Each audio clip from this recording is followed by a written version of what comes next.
एक ऐसा लेसन जो यूनिवर्स ने मुझे सिखाया। लॉ ऑफ अट्रैक्शन सीखते सीखते एक बहुत बड़ी बात समझ में आ गई और वही बात आज मैं आप सभी के साथ शेयर करने वाली हूँ। लेकिन उससे पहले मेरे कुछ सवालों का जवाब आप दीजिए। क्या आप अपने आप को बार बार सेम सिचुएशन में फंसा हुआ महसूस करते हो? क्या सेम टाइप के लोग बार बार आपके लाइफ में आते हैं और आपके लाइफ में निगेटिविटी फैला देते हैं? क्या बार बार ऐसी सिचुएशन में आप फंस जाते हो और आपको लगता है कि ऐसा मेरे साथ हर बार ही होता है? अगर इन सभी सवालों के जवाब हाँ है तो ये वीडियो आपके लिए है। वीडियो को अंत तक ज़रूर देखना। लेकिन इन सब का मैनिफेस्टेशन से क्या लेना देना? आखिरी तक वीडियो देखिएगा, सब कुछ समझ में आ जाएगा। सबसे पहले आप एक गोल सेट करते हो। आपके मन में एक इच्छा प्रकट होती है कि आपको कुछ चाहिए। फॉर एग्ज़ाम्पल, आपको अच्छी जॉब चाहिए, अच्छा घर चाहिए या अच्छा लाइफ पार्टनर चाहिए। सेकंड पॉइंट है, जो भी आपने इच्छा प्रकट की है वो वास्तविकता में आपको मिल जाती है। मतलब कि आपका मैनिफेस्टेशन प्रोसेस पूरा हो जाता है। तो ये दो पोल है। ये दो पोल अपने आप में एक दो कॉर्नर्स है। चैलेंजिंग पार्ट है एक पोल से दूसरे पोल के तरफ जाना। मतलब कि चैलेंजिंग पार्ट ये है कि जो आपने इच्छा प्रकट की और उसे वास्तविकता में प्राप्त करना, इन दोनों के बीच का जो रास्ता होता है ये हमें तय करना होता है। और यहाँ आते हैं रियल चैलेंजेस। यहाँ आते हैं फेलियर्स, अप्स एंड डाउन्स, कई सारे ऐसे एक्सपीरियंसेस जिससे हमें गुजरना होता है और ये काफ़ी अनकंफर्टेबल एक्सपीरियंसेस होते हैं। और इस रास्ते में आने वाले सभी एक्सपीरियंसेस को कई बार हम कैटेगराइज कर देते हैं ये कह के कि ये तो मेरे साथ हर बार ही होता है। अरे ऐसे सिचुएशन में तो बार बार फंस जाती हूँ, पक्का पता था, मैं तो ऐसे ही फंसने वाली हूँ, ये तो ऐसे ही हो जाता है। एग्जैक्टली ये जो बार बार एक्सपीरियंसेस आप ले रहे हो, ये कुछ साइंस है यूनिवर्स आपको दे रहा है। ये कुछ लेसन्स है यूनिवर्स आपको सिखा रहा है।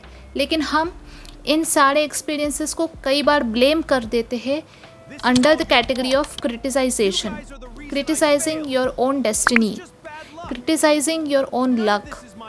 ब्लेम करते हो हमारे आसपास के लोगों को और सिचुएशन को। ऐसे समझो कि एक आदमी है जो एक रास्ते से जा रहा हो जहाँ पे कई सारे खड्डे हैं। रास्ता अच्छा और साफ नहीं है, लेकिन ये आदमी उसी खड्डे वाले रास्ते से जाता है और गिर जाता है। फिर से दोबारा दूसरे दिन वही रास्ता पकड़ता है और गिर जाता है। तीसरे दिन भी वही करता है। हर बार वो वही गलती करते जाता है।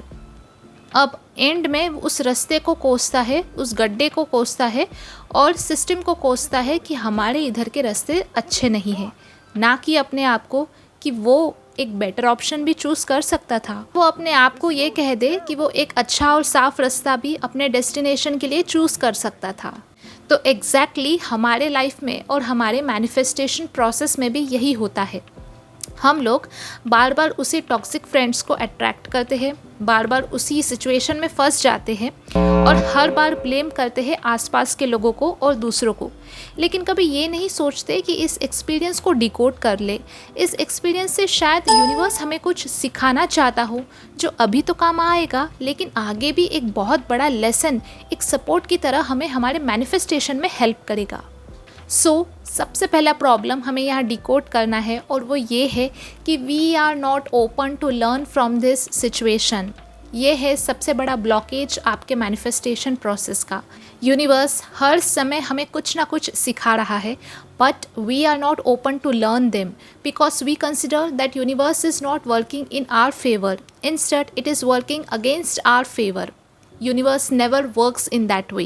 It always works in your favor, but only the part is we are not able or we are not open to learn from this situation. The second point to decode here is जब तक आप आपके इस experiences से कोई lesson सीख नहीं लेते, तब तक ऐसे ही सिमिलर टाइप ऑफ एक्सपीरियंसेस आपके लाइफ में आते ही रहेंगे। This is exactly the secret part of your experiences. इसीलिए काफ़ी लोग सिमिलर टाइप ऑफ सिचुएशन में स्टक रहते हैं और यही कारण है कि वो लोग इस सिचुएशन से बाहर नहीं आते, क्योंकि जो यूनिवर्स लेसन दे रहा है उसे सीखा ही नहीं है। इसलिए यूनिवर्स का ये पैटर्न है, जब तक आप सीखोगे नहीं तब तक similar type of situation bar bar repeat होगी। ये सिर्फ मैं नहीं कह रही हूँ, ये कई सारे लॉ ऑफ अट्रैक्शन के बुक्स में बड़े बड़े ऑथर्स कह चुके हैं और एग्जैक्टली लाइफ में भी यही होता है। देखो, स्कूलिंग की एक एज होती है, कॉलेज की भी एक एज होती है। हम लोग स्कूल जाते हैं, कॉलेजेस में जाते हैं, डिग्रीज़ लेते हैं, स्किल्स सीखते हैं और अपने अपने प्रोफेशन में मास्टर बन जाते हैं। एक सर्टन एज में सब कुछ हो जाता है, लेकिन लाइफ में ऐसे नहीं होता है। लाइफ आपको कभी भी कुछ भी कहीं पे भी सिखा देती है, इसकी कोई एज नहीं होती। हम लोग एकेडमिक्स में पहले थ्योरी सीखते हैं और प्रैक्टिकल सीखते हैं बाद में, लेकिन लाइफ में हम लोग पहले प्रैक्टिकल सीखते हैं और जब तक आप इस प्रैक्टिकल से कोई लेसन ना लो ना, तब तक सेम टाइप ऑफ प्रैक्टिकल अलग अलग एंगल से आपके लाइफ में आते रहेंगे। इसको एक एग्जांपल के साथ समझते हैं। समझ लो आपके पास टॉक्सिक फ्रेंड्स है या ऐसे फ्रेंड्स है जो आपके अच्छे नेचर का मिसयूज़ कर रहे हैं, लेकिन आपको समझ में नहीं आ रहा है कि मेरे साथ ऐसे क्यों हो रहा है। तो यहाँ आपको यूनिवर्स ये सिखा रहा है कि अपना टाइम और एनर्जी इनके पीछे मत डालो, वेस्ट मत करो। इनफैक्ट यही टाइम और एनर्जी से अपने गोल्स बनाओ, गोल सेट करो, स्किल्स बनाओ, डिग्री ले लो। लेकिन हम लोग क्या कर रहे हैं, इसी टाइम और एनर्जी को कहीं और वेस्ट कर रहे हैं। इनफैक्ट यहाँ पे हम लोग रीवायरिंग ऑफ ब्रेन नहीं करते। कई बार नेचुरल हमारा रिस्पॉन्स ये आता है कि मेरे साथ ही ऐसे क्यों हो रहा है और ऐसे फ्रेंड्स मुझे क्यों मिलते हैं, किसी और को क्यों नहीं मिलते।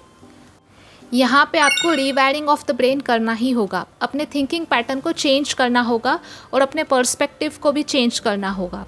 आपका विजन यहाँ पे ये होना चाहिए कि इस टाइप ऑफ पीपल्स को या इस टाइप ऑफ फ्रेंड्स को आप डिज़र्व नहीं करते हो, आप अच्छे फ्रेंड्स डिज़र्व करते हो और अभी इस सिचुएशन से हट जाओ, आगे आपको बढ़िया फ्रेंड्स मिल जाएंगे।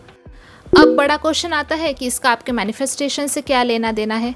ऑफ कोर्स लेना देना है। यही तो एक्सपीरियंसेस होते हैं जो प्रैक्टिकली एक्शंस लेते टाइम आपको काम आते हैं। Law of attraction is not just limited up to affirmations, visualisations and meditation. It is also related to taking actions, and once you start taking action, you will face all of these challenging situations. यहाँ पे एक best example के साथ समझते हैं। जो scientist है जिन्होंने बड़े इन्वेंशंस किए, उनका बेस, उनका स्ट्रॉन्ग फाउंडेशन अपना नॉलेज और स्किल ही नहीं, साथ ही साथ बड़े बड़े फेल्ड एक्सपेरिमेंट्स भी रहे हैं। जो भी उनके एक्सपेरिमेंट्स फेल हुए हैं, उनसे उन लोगों ने अपनी गलती को सुधारा है, ना कि इन्वेंशंस करना ही छोड़ दिया और एक्सपेरिमेंट करना ही छोड़ दिया। उन गलती से लेसन सीखा, आगे अच्छा एक्सपेरिमेंट किया और नए इन्वेंशंस कर दिए।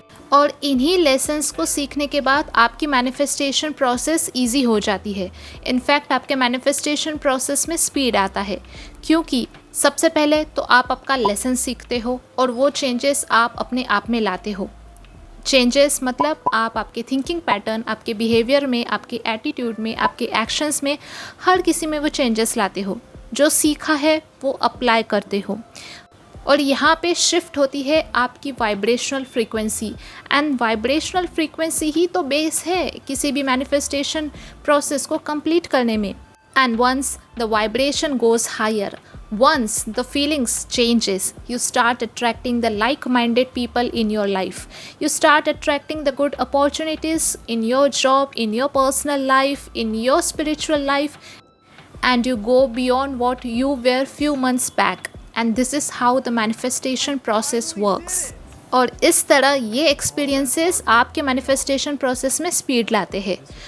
और आगे जब कभी भी आप किसी नेगेटिव सिचुएशन में फंसे हो, थोड़ा रुको, थोड़ा सोचो, अपने थिंकिंग पैटर्न को थोड़ा सा चेंज करके देखो कुछ नया सीखने को मिल जाए और आपकी मैनिफेस्टेशन प्रोसेस में स्पीड आ जाए। अगर इस वीडियो ने आपके थिंकिंग पैटर्न में चेंजेस लाए हैं तो इस वीडियो को तो आपका लाइक बनता ही है। वीडियो को लाइक करिए, शेयर करिए ये वीडियो उनके साथ जिन्हें कुछ सिखाना ज़रूरी है, और चैनल को सब्सक्राइब करिए ऐसे ही लॉ ऑफ अट्रैक्शन की मास्टर क्लासेस में नए चीज़ें सीखने के लिए। मिलते हैं एक नए वीडियो में, तब तक के लिए थैंक यू फॉर वॉचिंग।